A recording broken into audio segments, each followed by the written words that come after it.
I remember the first time I met Chris Peace. It was at a function for Chuck Smith, and he impressed me immediately. He was friendly and a very strong handshake, and that said a lot to me. He's not a wimp.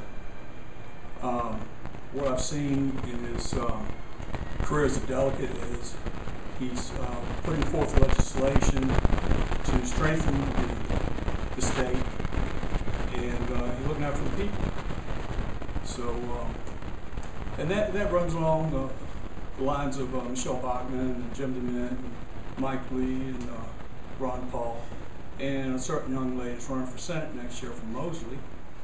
But they all believe in a limited government, fiscal responsibility, free market enterprise, personal responsibility and honor, and governing by virtue and accountability. And we need more people like that in the government. And when he runs again, he certainly had my support.